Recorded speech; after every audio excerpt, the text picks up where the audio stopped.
Latest updates ఎప్పటికప్పుడు పొందడానికి big TV WhatsApp channel follow అవ్వండి. లింక్ డిస్క్రిప్షన్ లో ఉంది.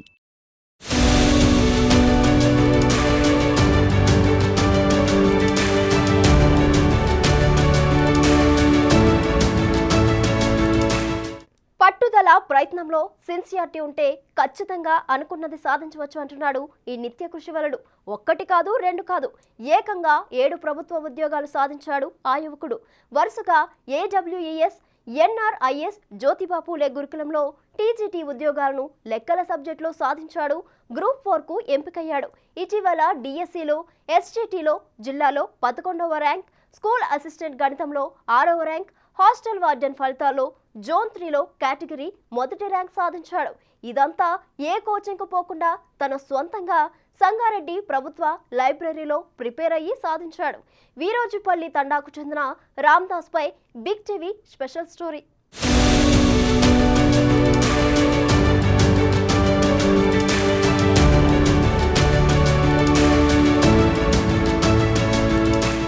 మెదక్ జిల్లా పెదశంకరంపేట మండలం వీరోజీపల్లి తండా గ్రామానికి చెందిన డేగవత్ రామ్దాస్ ఏకంగా 7 ప్రభుత్వ ఉద్యోగాలకు ఎంపికయ్యారు. వీరోజీపల్లి తాండాకు చెందిన డేగవత్ చక్ర్య, మీరాబాయి దంపతులకు 5గురు కుమారులు. వీరిది వ్యవసాయ కుటుంబం. 4వ సంతానమైన రామ్దాస్ ప్రభుత్వ పాఠశాలలు, కళాశాలల్లో చదివారు. తండాలో ప్రాథమిక విద్యతో పాటు ఉత్తలూరు, సిద్దిపేట, పెద్దశంకరంపేట, సంగారెడ్డిలో ఉన్నత పాఠశాల, కళాశాలల్లో విద్యాభ్యాసం పూర్తి చేసి డిగ్రీ పట్టా పొందారు. ఉపాధ్యాయ వృత్తిలో రాణించాలనే లక్ష్యంతో DED, BED పూర్తి చేశారు. పాఠశాల నుండి కళాశాల దాకా మొత్తం విద్య అంతా ప్రభుత్వ విభాగంలోనే సాగింది. ఏ దశలో కూడా ప్రైవేటు విద్య వైపు వెళ్లలేదు.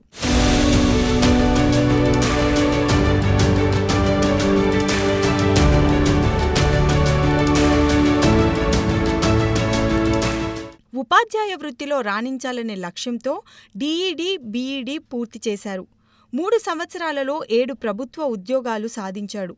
పట్టుదల, లక్ష్యంతో ముందుకు వెళ్తే సాధించలేనిది ఏదీ లేదని నిరూపించాడు. తండాలో విద్యను అందిపుచ్చుకున్న రామ్దాస్ వరుసగా AWES, NRIS, జ్యోతిబా పూలే గురుకులంలో TGT ఉద్యోగాలను లెక్కల సబ్జెక్టులో సాధించారు. గ్రూప్ 4కు ఎంపికయ్యారు. ఇటీవల DSCలో, STGలో జిల్లాలో 11వ ర్యాంకు, స్కూల్ అసిస్టెంట్ గణితంలో 6వ ర్యాంకు, హాస్టల్ వార్డెన్ ఫలితాల్లో జోన్ 3 కేటగిరీలో మొదటి ర్యాంక్ పొందాడు. ప్రస్తుతం పాపన్నపేట మండలం చికోడ్ లింగయ్య జిల్లా పరిషత్ ఉన్నత పాఠశాలలో స్కూల్ అసిస్టెంట్గా విధుల్లో చేరాడు. సంగారెడ్డిలో రోజు గ్రంథాలయానికి వెళ్లి ప్రిపేర్ అయ్యాడు. ప్రస్తుతం తమ్ముడిని డిగ్రీ చదివిస్తున్నాడు. బోధనా రంగం అంటే ఆసక్తి అని, దానిపై ప్రత్యేకంగా దృష్టి పెట్టి చదివానని, శిక్షణ లేకుండానే సాధించగలిగానని చెబుతున్న రామ్దాస్తో మా ప్రతినిధి దుర్గారెడ్డి మరింత సమాచారం అందిస్తారు.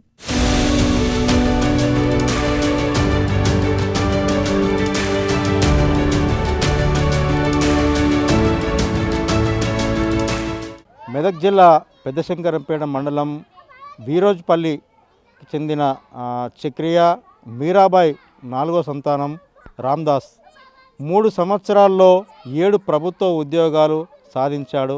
ఇప్పుడు చీకోడు లింగాయపల్లి గ్రామంలో మ్యాథ్స్ టీచర్గా పనిచేస్తున్నాడు. అతను చదవడానికి, సర్కారు స్కూల్లో ఎంపిక కావడానికి ఎన్ని గంటలు విద్యను అభ్యసించాడు. ఇదంతా రావడానికి గవర్నమెంట్ సర్కారు స్కూల్ అంటే చాలామందికి కూడా అందులో ఏ విధంగా చెప్తారు, ఏ విధంగా ఉంటుంది అనేది కూడా కొంత సందిగ్ధం ఉంటుంది. చాలామంది ప్రైవేట్ వైపు మొగ్గు చూపుతున్నారు.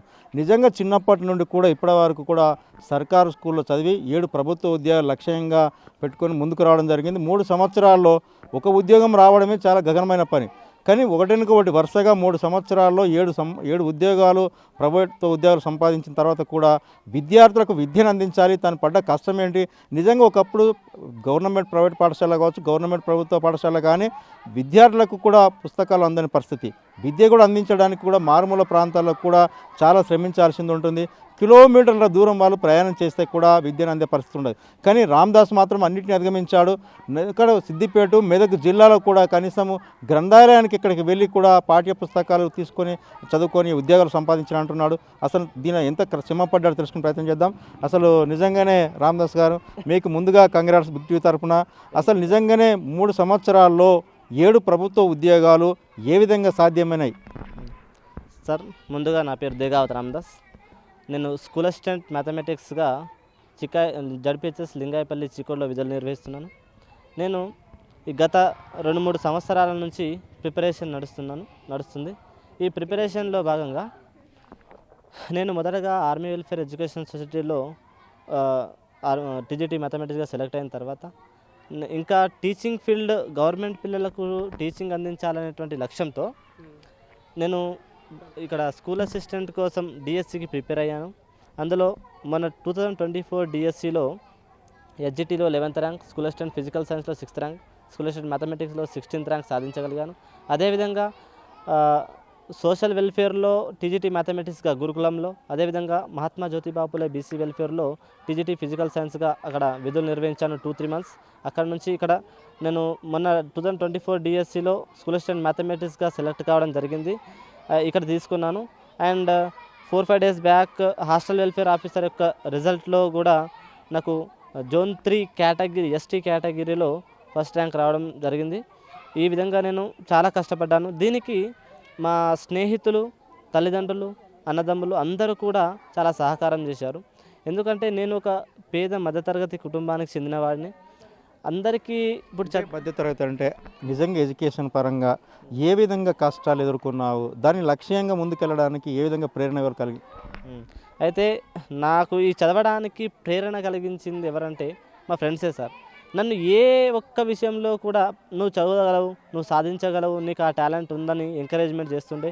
నేను ఇప్పటివరకు అన్నీ కూడా గవర్నమెంట్ స్కూల్లోనే చదివాను. చాలామంది అభ్యర్థులకు ఆస్పిరెంట్స్ అందరికీ తల్లిదండ్రులు లక్షల్లో ఖర్చులు చేస్తూ ఉంటారు. కానీ కొందరు ఇచ్చినటువంటి డబ్బులను సద్వినియోగం చేసుకునే వాళ్ళు కొందరైతే, కొందరు వాళ్ళ తల్లిదండ్రులు పడుతున్నటువంటి కష్టాన్ని గుర్తు తెచ్చుకొని వాళ్ళ అంకిత భావంతో ఆ ఉద్యోగాన్ని సాధించడం కోసం కృషి చేసే వాళ్ళు కొందరు ఉంటారు. అదేవిధంగా నేను కూడా వాళ్ళకి చెప్పేది ఏంటంటే, మీరు కూడా మీ తల్లిదండ్రుల యొక్క కళ నెరవేర్చడం కోసం మీరు కూడా కష్టపడి చదవాలి. ఫైనాన్షియల్గా చాలామందికి సపోర్ట్ లేకపోవచ్చు. ఫైనాన్షియల్గా లేకపోవడం ఉంటుంది కాబట్టి మీరు కూడా కొంత డబ్బును తగ్గించుకొని మరి చదివే ప్రయత్నం చేయాలి. ఒక రోజులో ఎక్కువ గంటలు చదవడం వల్ల మనం ఒక డేలో 8-9 hours పకడ్బందీగా ప్లాన్ వేసుకొని ఒక సిలబస్ ప్రకారం ప్లాన్ ప్రకారం చదివితే మనం ఏ లక్ష్యానైనా సాధించవచ్చు అని నేను అనుకుంటాను. సరే, నిజంగా చిన్ననాటి పడ్డ కష్టాలు, హాస్టల్లో ఉండి చదువుకున్నావు. నిజంగా విద్య రావాలనుకున్నప్పుడు 7 గంటలు 8 గంటలు ఒక లక్ష్యం అంటున్నారు కనుక చాలామంది ప్రైవేట్ పాఠశాలకు, గవర్నమెంట్ పాఠశాలకు వెళ్తున్నారు. మీరు గవర్నమెంట్ పాఠశాలను చదువుకున్నారు. నిజంగా ఆనాటికి ఈనాటికున్న తేడా, అదేవిధంగా పాఠశాలకు కూడా మీరు ఉపాధ్యాయుడిగా పనిచేయడానికి వస్తున్నారు. గవర్నమెంట్ ప్రైవేట్ అని డిఫరెన్స్ చూడడం ఏంటంటే, గవర్నమెంట్లోనే ఎక్కువ నాలెడ్జ్ అందించబడుతుంది ప్రైవేట్ కంటే. ప్రైవేట్లలో ఏ విధంగా ఉంటుందంటే హోంవర్క్ చేయాలి, ఇది అది అని అన్నిటి నుంచి ప్రెజర్ ఉంటుంది. కానీ గవర్నమెంట్ పిల్లలకు ప్రెజర్ లేకుండా వారి యొక్క జ్ఞానాన్ని వెలికి తీయడం కోసం ఫ్రీ మైండెడ్గా అన్ని అవకాశాలు ఇస్తారు. ఆలోచన శక్తి పెరిగేటట్టుగా, అతని యొక్క అన్ని విషయాలు బహిర్గతం చేసేటట్టుగా అతన్ని ఎంకరేజ్మెంట్ చేస్తూ ఉంటారు. ఈ విధంగా గవర్నమెంట్ స్కూళ్ళల్లో విద్య అనేటువంటి గవర్నమెంట్ స్కూళ్ళల్లో విద్యను అందిపుచ్చుకోవడం అనేటువంటి చాలా గ్రేట్. ఎందుకంటే అతని యొక్క అన్ని భావాలను బయటికి తీసుకోవడానికి, అతని యొక్క సృజనాత్మక శక్తిని బయటికి తీయడానికి ఈ గవర్నమెంట్ స్కూల్ అనేటువంటి ఉపయోగపడుతూ ఉంటాయి. గవర్నమెంట్ స్కూల్లో ఉన్నటువంటి పిల్లలే రేపు చాలా జాబులు సాధించగలుగుతున్నారు. ఇది కూడా మీరు చూసి ఉంటారు. ఆ ప్రైవేట్ స్కూళ్ళ కంటే గవర్నమెంట్ స్కూల్ బెటర్ అని నేను అంటున్నాను. ఓకే, కష్టం ఏ విధంగా పడ్డావు అంటే ఒక వ్యవసాయ రంగంలో పుట్టిన బిడ్డగా నువ్వు ఈ రకంగా రావడానికి, నిజంగా వ్యవసాయ ఆధారిత ప్రాంతము, ఒక వరి మాత్రం పండించుకొని ఆ తర్వాత కూడా తల్లిదండ్రులకు శ్రమ నీకు ఏ విధంగా అనిపిస్తుంది? నేను చాలా కష్టపడ్డాను సార్. ఎందుకంటే మా వ్యవసాయ కుటుంబం, వ్యవసాయంలో ఇప్పుడు ఈ మధ్యలో కూలీలు కూడా తక్కువ మంది ఉన్నారు కాబట్టి నన్ను వ్యవసాయం చేయడానికే మొగ్గు చూపేటట్టుగా మా తల్లిదండ్రులు చెప్పినా సరే నేను వ్యవసాయం చేస్తూనే, సీజన్ ఉన్నప్పుడు వ్యవసాయం చేస్తూనే, దాని తర్వాత ఈ కోచింగ్ సెంటర్లలో చాలామంది వెళ్తున్న వాళ్ళని చూసి నేను కూడా ఎందుకు జాబ్ కొట్టలేనని నేను కూడా రూమ్ తీసుకొని ఇచ్చేటువంటి మా ఫ్రెండ్ ఒక ఇండియన్ ఎయిర్ ఫోర్స్లో మా ఫ్రెండ్ ఉంటారు శంకర్ అని, అతని యొక్క ఫైనాన్షియల్ సపోర్ట్ వల్ల నేను ఏమైతే లక్ష్యాన్ని ఏర్పరచుకున్నానో అది చదవగలిగాను సార్. అండ్ ఈ విధంగా జాబ్ కొట్టగలిగాను. అంటే ఇప్పుడు మీరు సంగారెడ్డికి జిల్లా గ్రంథాలయానికి ఇక్కడికి వెళ్ళారు, పుస్తకాలు కూడా తీసుకొని చదువుకుంటున్నారని చెప్పారు. నిజంగానే అంటే ఏ విధంగా, ఎన్ని గంటలు అక్కడ ఎందుకు వెళ్ళేవారు? అయితే నేను గ్రంథాలయానికి జిల్లా కేంద్ర గ్రంథాలయం సంగారెడ్డిలో అక్కడనే చదువుకున్నాను. రూము అండ్ గ్రంథాలయం, అప్పుడప్పుడు గ్రంథాలయంకి వెళ్తుండే. అయితే అక్కడ మిడ్ డే మీల్స్ మధ్యాహ్నం పెడుతుండే కాబట్టి మాకు ఎలాంటి ఇబ్బంది లేకుండా మార్నింగ్ 8కి వెళ్ళిపోయి నైట్ 10 వరకు అవైలబుల్ ఉంటుండే జిల్లా కేంద్ర గ్రంథాలయంలో. అక్కడ ఉన్నటువంటి కొన్ని బుక్స్ కూడా నాకు మస్తు సహకరించినాయి. అదేవిధంగా నా దగ్గర లేనటువంటి కొన్ని బుక్స్ కూడా మా ఫ్రెండ్స్ కూడా నాకు అందించారు. వాళ్ళ సపోర్ట్ వల్ల నేను ఈ విధంగా జాబ్స్ సాధించాను. ఓకే, సిద్దిపేట, మెదకు, సంగారెడ్డి అంటే విద్యనంతా కూడా ఇన్ని చోట్ల అసలు నిజంగానే మీకు ఎక్కువ కూడా అంటే విద్యను అందించింది మీ గురువులు ఎవరు?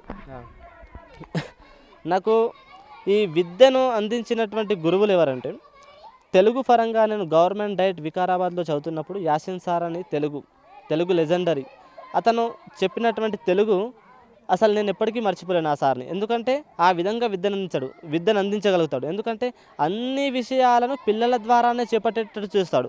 అన్నీ కూడా సారే చెప్పాడు.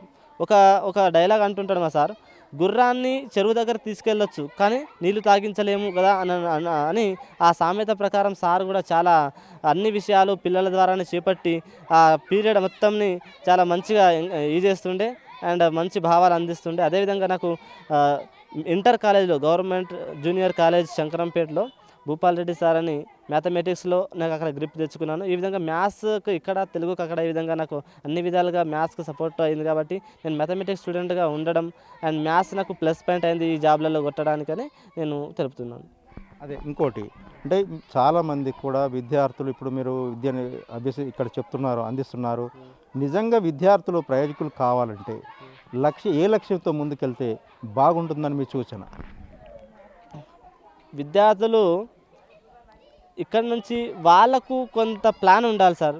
ఫ్యూచర్లో నేను ఏం కావాలనేటువంటి కొంత ప్లాన్, ఒక లక్ష్యం పెట్టుకుంటే ఆ విద్యార్థులు వాళ్ళకు రానిటువంటి అంశాలను తెలుసుకునేటువంటి ప్రయత్నం సార్ల దగ్గర వెళ్ళి, మరి సార్లు వాళ్ళ దగ్గర రాకున్నా పిల్లలు వాళ్ళ దగ్గర వెళ్ళి తెలుసుకునే ప్రయత్నం చేసి వాళ్ళ లక్ష్యాన్ని ముందు గుర్తు తెచ్చుకొని ఆ వైపుగా సాగాలని నేను అనుకుంటున్నాను.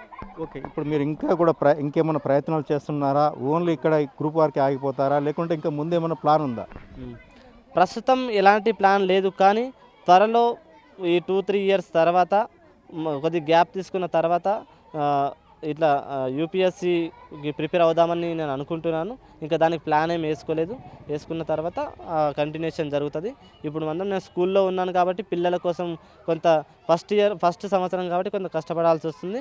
దీని తర్వాత నేను కంటిన్యూషన్ చేస్తాను నా స్టడీని. ఇంకా ఓకే, అంటే ఇప్పటి వరకు మీ స్కూల్లో కాబట్టి, లేకుంటే మీ విలేజ్లో కావచ్చు, మీలాగా అంటే చాలామంది ప్యూర్ ఫ్యామిలీస్ ఉంటాయి, వ్యవసాయ కుటుంబం, ఆధార కుటుంబం నుంచి వస్తున్నాయి. వారికి మీరు ఇచ్చే సలహా, సూచన, చాలామంది ఏం చేస్తారంటే ఎడ్యుకేషన్ లేక మధ్యలో ఆగిపోయే అవకాశాలు ఉన్నాయి కొన్ని సందర్భాల్లో. కానీ మీరు వాళ్ళకి ఎలాంటి ప్రేరణ? ఈ మధ్యకాలంలో పల్లెటూళ్ళల్లో ఉన్నటువంటి కొంతమంది యువత ఆస్పిరెంట్స్ అనేటువంటి వాళ్ళు ఇంటర్ డిగ్రీ కంప్లీట్ చేసేసి ఇంటి దగ్గర ఉన్నటువంటి వ్యవసాయం చూసుకోవడం కానీ, చిన్నటువంటి కంపెనీలలో వెళ్ళడం, చిన్న క్యాజువల్గా చేసే వర్క్ లాగా చేస్తున్నారు, పార్ట్ టైం జాబ్ లాగా చేస్తున్నారు.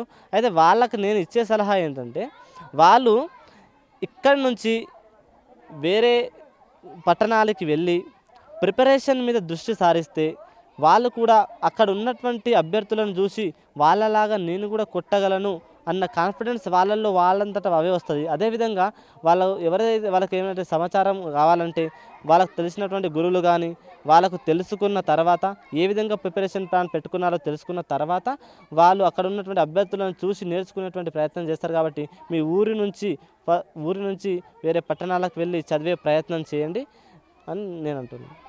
ఓకే, నిజంగా చూడొచ్చు ఇక్కడ రామ్దాస్ ఏం చెప్తున్నాడు. తాను పుట్టిన వీరోజపల్లి నుంచి ఇక్కడ వరకు విద్యను ఎడ్యుకేషన్ చేయడానికి ఎక్కడెక్కడ తిరిగాడు, ఏ విధంగా కష్టపడ్డాడు, ఏ విధంగా ముందుకు వచ్చాడు. తనలాగా ప్రభుత్వ పాఠశాలలో చదివిన వాళ్ళంతా పైకి రావాలంటే సర్కారు స్కూళ్ళల్లో జ్ఞానము, పరిజ్ఞానము సమాజంలో ఏ విధంగా ఒక విద్యతో పాటు ప్రతి ఒక్కటి అందించినప్పుడే వాళ్ళు ముందుకెళ్ళగలుగుతారు. 8-9 గంటలు ఒక లక్ష్యంతో ముందుకెళ్ళినట్టు ఇవన్నీ సాధ్యమైనని చెప్తున్నారు.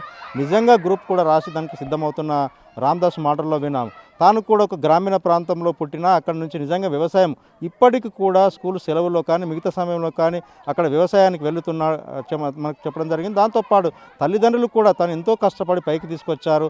వారికి ఇప్పుడు కూడా ఆ రకంగా ముందుకెళ్ళి వాళ్ళని కూడా ఆదుకునే ప్రయత్నంతో పాటు వాళ్ళందరికీ కూడా మితంగా రానున్న కాలంలో కూడా విద్యార్థులకు కూడా ప్రజలకు చేయాలని లక్ష్యంతో ముందుకెళ్తున్న రామదాస్ను చూడడం జరిగింది. కెమెరామెన్ కృష్ణతో దుర్గారెడ్డి, బిగ్ టీవీ, చీకోడు.